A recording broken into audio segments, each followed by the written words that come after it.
Gone Girl fame Lisa Baines was crossing the crosswalk on Amsterdam Avenue near West 64th Street.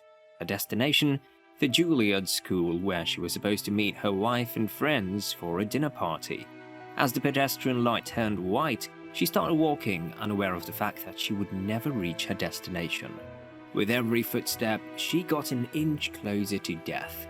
Baines was moving forward when an electric scooter collided with her unannounced. She lay there, helpless, until 911 arrived. What happened that day? Is there a chance Baines could have survived? And can such accidents be prevented? Let's find out in today's video. But before that, make sure that you've clicked on the subscribe button and bell icon. Born on 9th July 1955 in Cleveland, Lisa Baines was an extremely private person. She was the daughter of Ken, who worked in advertising, and her mother was Mary Lou Baines, a model. Lisa grew up in Colorado Springs, where she focused on acting early. Her first paying job, she told the Gazette of Colorado Springs in 2014, was as a cast member at a dinner theater in nearby Manitou Springs. They served liquor, she said. I'm pretty sure I lied about my age because I was only 15 and you had to be 16. Mrs. Baines, known for her clever sense of humor and graceful presence, was a familiar face in over 80 TV and movie roles. She also graced numerous stage productions, including those on grand stages of Broadway. Having relocated from Colorado Springs in the mid-1970s and completing studies at the prestigious Juilliard School in New York, she swiftly achieved acclaim in the theater.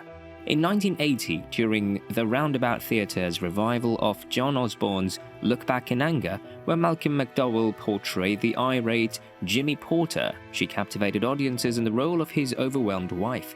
The next year, she was in a production of the James M. Barrie comedy The Admirable Crichton at the Long Wharf Theatre in New Haven, Connecticut, playing a daughter in an upper-crust British family that becomes shipwrecked on a deserted island. Impressed by her talent, off-Broadway roles kept coming. In 1981, Lisa Baines, along with Elizabeth McGovern, took on the lead roles in Wendy Kesselman's My Sister in This House at Second Stage Theatre.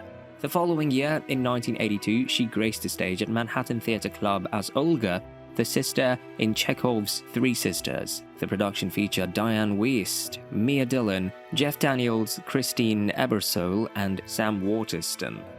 In 1984, while captivating audiences in Wendy Waterston's comedic gem Isn't It Romantic at Playwrights Horizons, Miss Baines found herself thrust into the spotlight.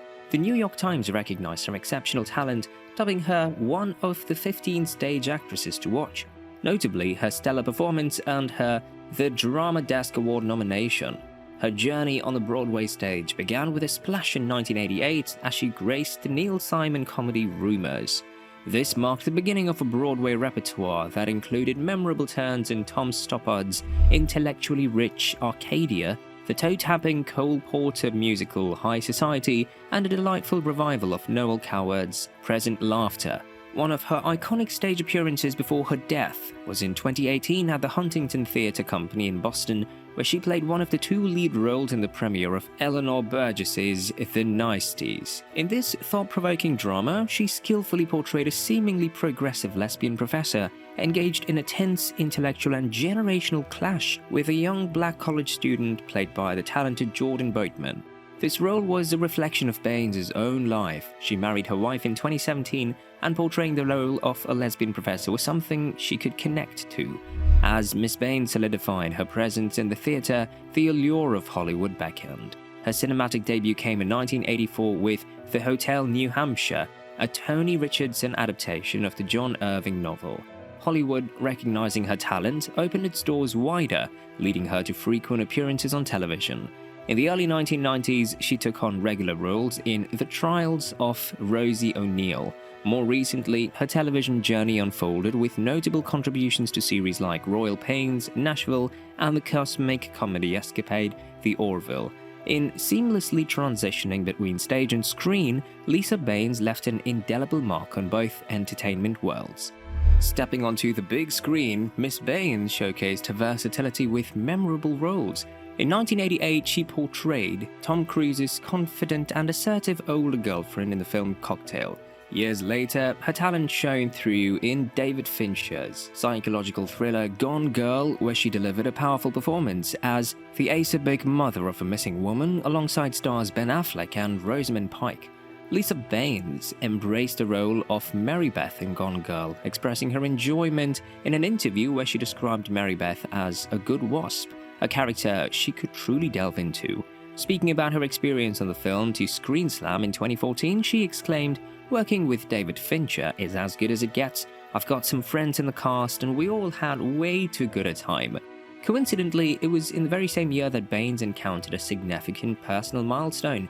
She crossed paths with Catherine Cranold, a 61-year-old contributing reporter for the Center of Public Integrity and a former writer for the Wall Street Journal. Their relationship flourished in the City of Angels, mostly shielded from the public eye. In 2017, the two women sealed their bond in marriage, marking a joyful chapter in Baines' personal journey. Unfortunately, their marriage ended in just 4 years with the tragic accident of Lisa Baines. On June 4, 2021, Baines was on her way to meet her wife for a dinner party at the Lincoln Center when she met with an accident. According to the CCTV footage, Baines had a walk signal when she stepped into the crosswalk on Amsterdam Avenue at West 64th Street. As she started walking, she saw a high-speed scooter approaching her in her peripheral vision, but before she could move, a man driving an unlicensed and unregistered electric moped through a red light crashed into her. The collision was strong and it impacted Baines the most. Upon collision, both Baines and that man fell onto the ground. According to the video footage and criminal complaint, the man, who was later identified as Brian Boyd, stood up, picked up his scooter, walked to the 65-year-old actress, lying face down and bleeding from the head, and then drove away. Miss Baines was bleeding as she got heavily injured in the head. Disturbingly, Mr. Boyd, after finding and leaving Miss Baines lying face down and bleeding on the pavement, immediately drove 4 miles north to a Harlem shop that repaired his electric scooter while he drank a Heineken beer. When another pedestrian saw Baines lying injured, 911 was called, and EMS arrived on the scene to discover Lisa on the ground with severe head trauma. She was subsequently transported to Mount Sinai St. Luke's Hospital shortly thereafter, where she was reported to remain in critical condition and was in the ICU. After battling for her life for 10 days, Lisa Baines succumbed to injuries on 14th June 2021. According to the doctors, Baines died of a traumatic brain injury. The recovery was impossible for Lisa Baines. After the investigation, the New York Police Department passed the posters of the identified culprit throughout the city, and on August 4, 2021, Mr. Boyd, who lives on the Upper West Side, was arrested in the lobby of a building near the site of the crash when the officers recognized his face from a wanted poster. Interestingly, during the first trial, Boyd was on the brink of being released when a Manhattan prosecutor mistakenly advised the judge that the suspect should be set free without bail.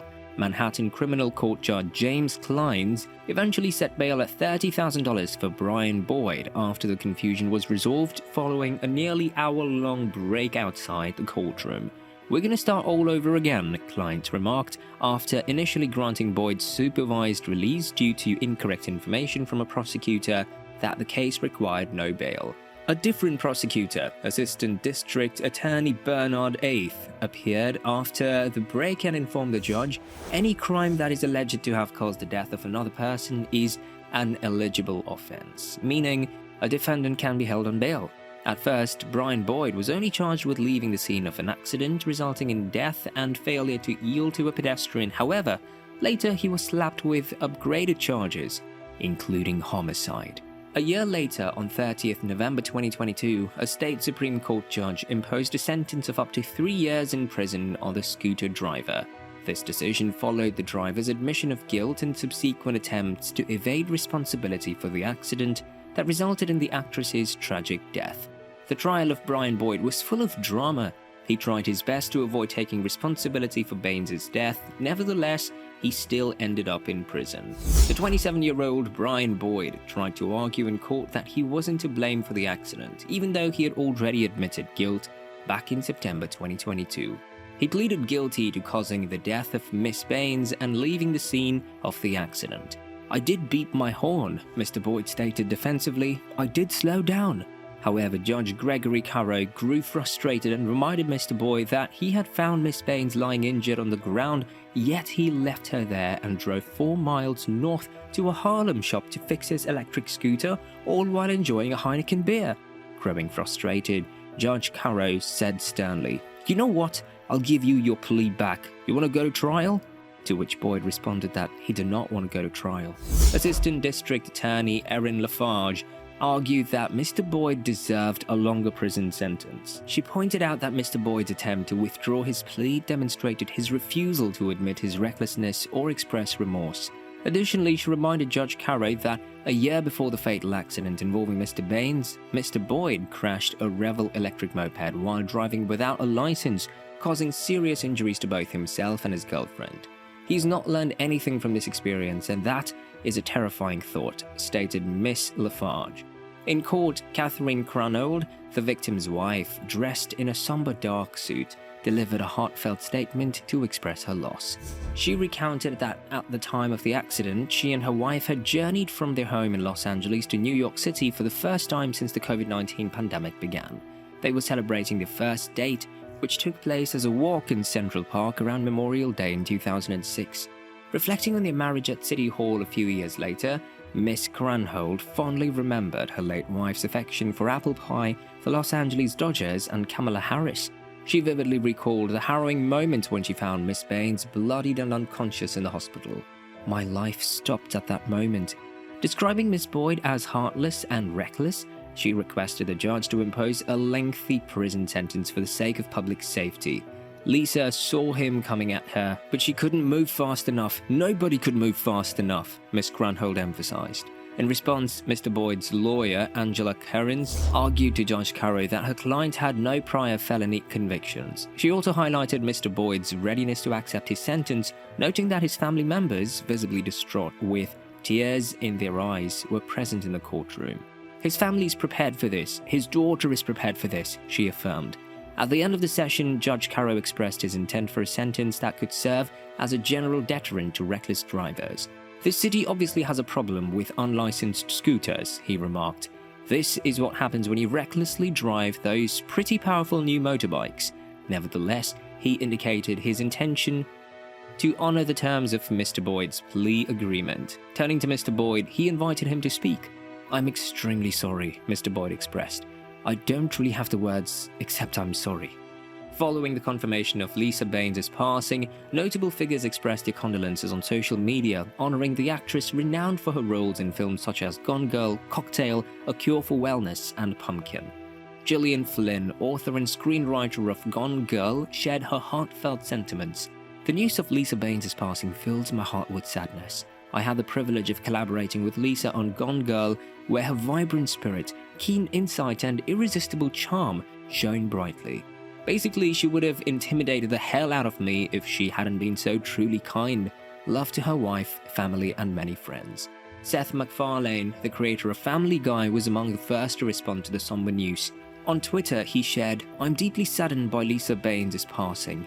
We were fortunate to collaborate with her on The Orville this past year. Her stage presence, magnetism, skill, and talent were matched only by her unwavering kindness and graciousness towards us all. A tremendous loss." Actor Kevin Conroy added his thoughts, reflecting, "When Lisa entered a room or walked onto a stage, she brought electricity. Such a beautiful, unique, talented woman. Life is so brief." Family members and fans of Baines were upset over the fact that despite being at fault, Boyd got a lenient sentence in court. Judge Carrow initially acknowledged Boyd's admission of guilt as part of a plea deal, granting him credit for it. However, the district attorney's office subsequently urged the judge to disregard the agreement. Boyd retracted his guilty plea, asserting that he honked his horn to alert the pedestrian while crossing the crosswalk, thereby complicating the situation. It's noteworthy that e-scooters are problematic, and the majority of the time it is impossible to avoid an accident. In 2022, an investigative team from Eyewitness News examined e-scooter accidents, uncovering troubling trends. They concluded that many riders disregard road regulations such as traveling the wrong way on one-way streets, disregarding traffic lights and stop signs, and exhibiting reckless behavior in traffic. These actions endanger pedestrians and others. Additionally, drivers of cars, SUVs, and trucks have been known to collide with riders and flee the scene, resulting in severe injuries, as witnessed in a recent incident where a rider was critically injured. In 2022, during the investigation, there were 680 reported injuries resulting from e-scooter accidents, marking a 16% increase from the 588 injuries recorded in 2021. Certain areas of the city, like Lower Manhattan's Chinatown and the vicinity of the Bronx Zoo, experienced higher incident rates, with 19 and 14 injuries respectively. Despite city regulations mandating that riders use bicycle lanes or streets with a speed limit of 30 miles per hour, many riders disregard these guidelines. E-scooters are prohibited in Riverside Park, yet riders frequently flout this rule. The Commissioner of the Department of Transportation is actively engaged in educating the public about the associated risks, while enforcement efforts are being intensified. Nevertheless, the risk of collisions persists. Electric scooters have surged in popularity as a mode of personal urban transportation. With some models capable of reaching speeds of up to 40 miles per hour, critics argue that riders, often unprotected, navigate through traffic and congested areas in relatively lightweight but bulky devices. The silent operation of electric motors further increases risks, especially on sidewalks where pedestrians, including those with sight or mobility impairments, face heightened dangers. E-scooter accidents have become increasingly common in various global destinations, including the UK, California, Paris, and other major metropolitan tourist hubs.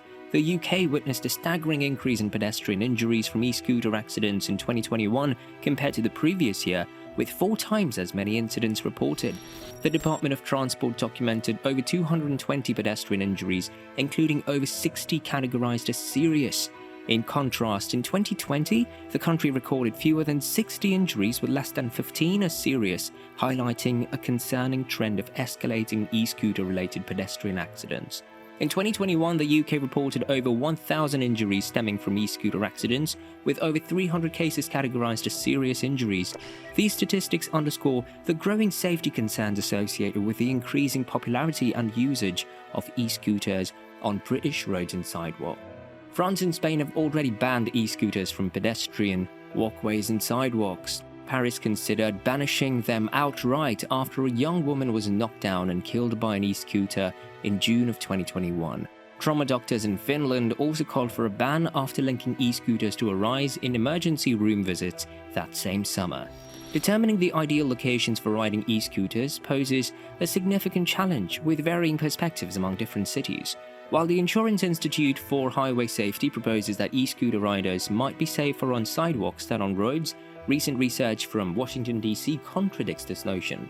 The study reveals that 60% of e-scooter riders sustain injuries while riding on sidewalks, highlighting the complexity and ongoing debate surrounding e-scooter safety regulations and usage guidelines. Scooters can reach up to speeds of 15 miles per hour, which is approximately 4 times faster than a pedestrian's pace.